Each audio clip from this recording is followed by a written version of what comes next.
If I told you that in 2009, DC believed that their answer to the massive success of Iron Man, the film, was Green Lantern, the film, would you believe me? Would you believe that DC Comics believed so much in Green Lantern that they initially planned to use that movie to launch into the DCU? It's true. Green Lantern was that hot. And I'm here to tell you that can happen again. But DC has to strike right now. So DC can make another crappy Green Lantern movie right now? Yeah, they could. Sure. That's always on the table too. And fart it out. It is very possible. But DC put Green Lantern in the film space on ice after that movie, which was absolutely terrible. There's no doubt about it. However, Green Lantern as a concept is ripe with opportunity for the film space. And by the way, for the comic space, the possibilities are endless. And I think someone at DC has to figure out they need to pull the trigger on this character.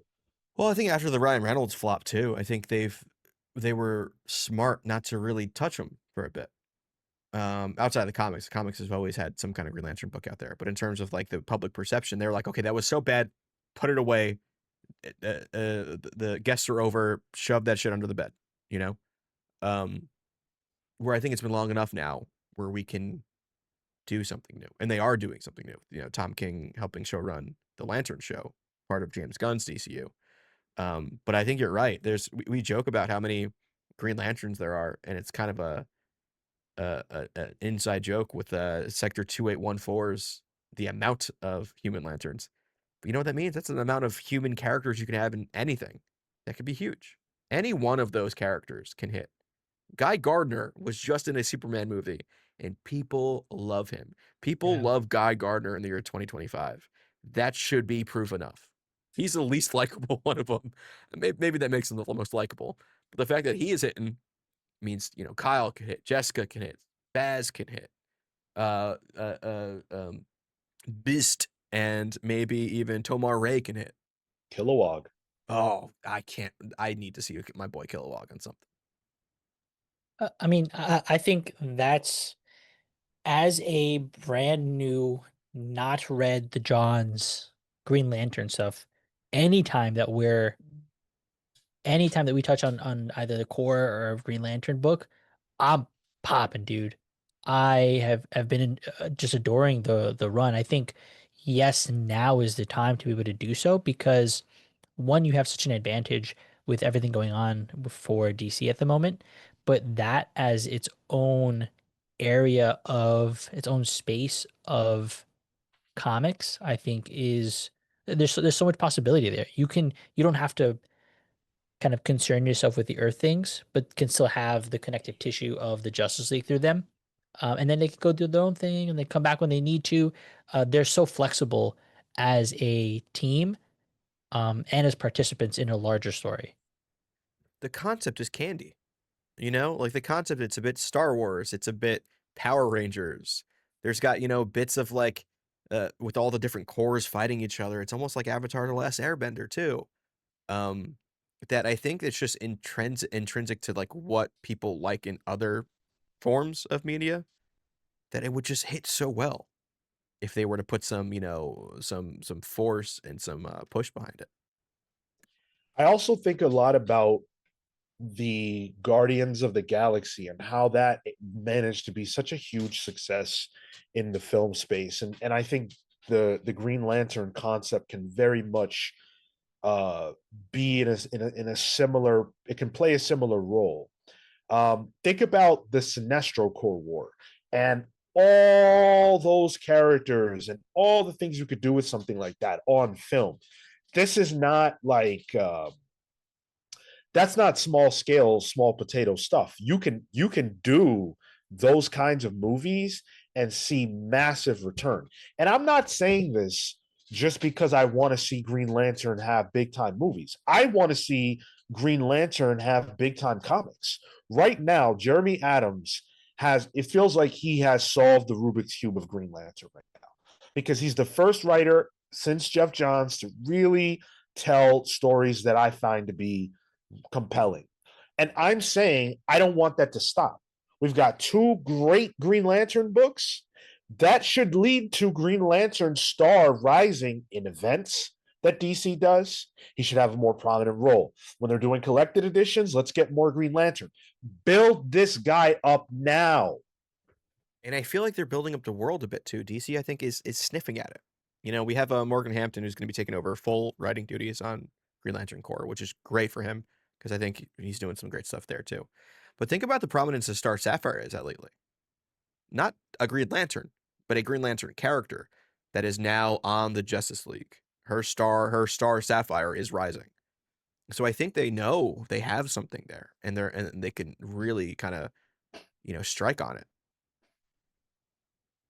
Yeah, and I'm wondering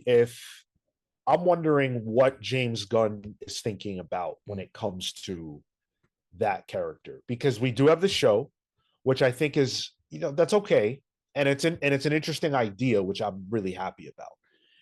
But I think that the Green Lantern's future belongs on the big screen. Sure. I Yeah. really do. He's definitely thinking about Green Lanterns. Even that Jessica Cruz cartoon show is coming out. That's true. So like there's a lot of emphasis on them, but no full movie yet. And I wonder if they're still a little shy about doing a full movie announcement, and they're trying to build up the idea of who these characters are, and they are cool elsewhere before they go ahead and pull the trigger on a movie. I don't think they have to even prove out that they're cool. We're so deep in the world of superhero movies that the expectation is there, right? Like the fact that Guy Gardner, who is an otherwise ass in the most recent Superman film, right, can be a character that you kind of latch onto because of his personality. That's what it is. It's his personality. Sure. The getup is secondary. Now you could have slapped on whatever to that character and it would have landed.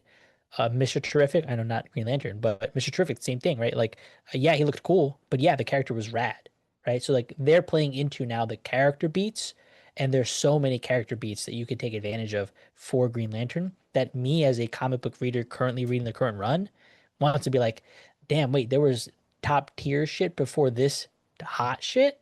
Okay, But I wonder if Green Lantern's one of those characters where you build up the lanterns. We have Aaron Pierre going to be Jon Stewart in the Lantern show, and then we have Hal Jordan. I forget his name, Friday Night Lights guy.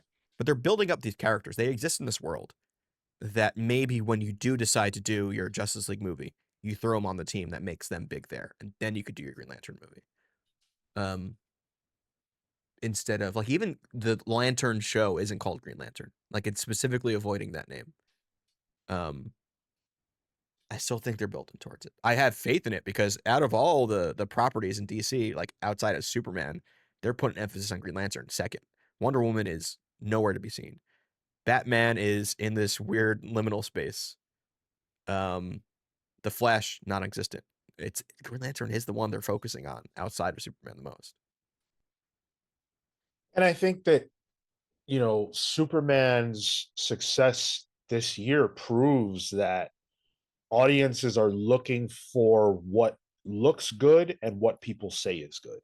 Because Superman, who has been dragged through the mud more than Superman in the last 20 years from a movie standpoint, Superman has not had, like, my enjoyment of Man of Steel and BVS and Zack Snyder's Justice League aside, my bias aside, Superman has not had a good movie according to the average person since Superman 2, which came out like in 1980 something. Okay.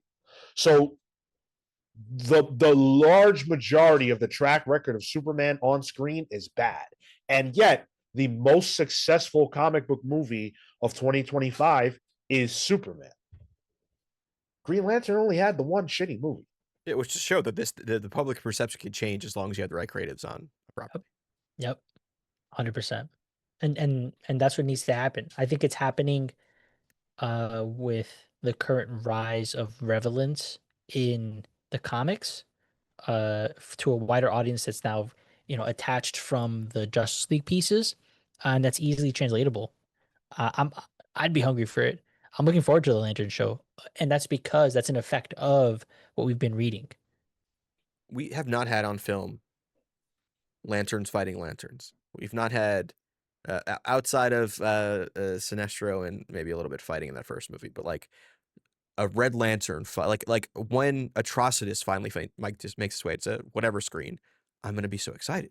And I think about all those non-Green Lanterns that could be huge. Like the Red Lanterns themselves could spawn something else out. Dude, Larfleeze. Oh, you know who two of my favorites are? Arquilo and Crib. The Yellow Lanterns. The Crib was the one who would steal people's babies and shove it in her back. Yeah. And Arquilo was that big. Marco, you are missing out on Jeff Johns' Green Lantern, dude. It so really good. is a phenomenal run. It's so good. It really is. But also, what's the cat's name? Dex Dexstar would be Dexstar. huge. Yeah, Dexstar. would be Dexstar massive. is their Jeff the Land Shark.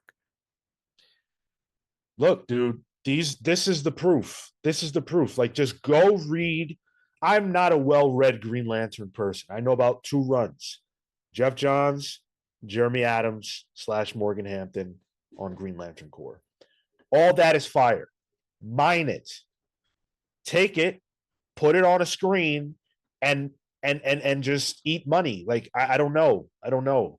There's so much non-Lantern stuff in Green Lantern too that we forget about. Like there's a whole bunch of like the Space Cabbie. There's a whole bunch of that space side of DC they can even touch without even touching the Lantern Corps War. There's a lot of potential, and I really hope that Tyler is right and that this Lantern show both Lantern shows, the animated and the live action, that those are signals towards the future of this character. I am a big fan of Green Lantern, and I know I keep saying that as like a catch-all, but I'm really talking about that whole ecosystem. I love all the Green Lanterns who get prominently displayed are all awesome. So let's put them on screen and see what happens.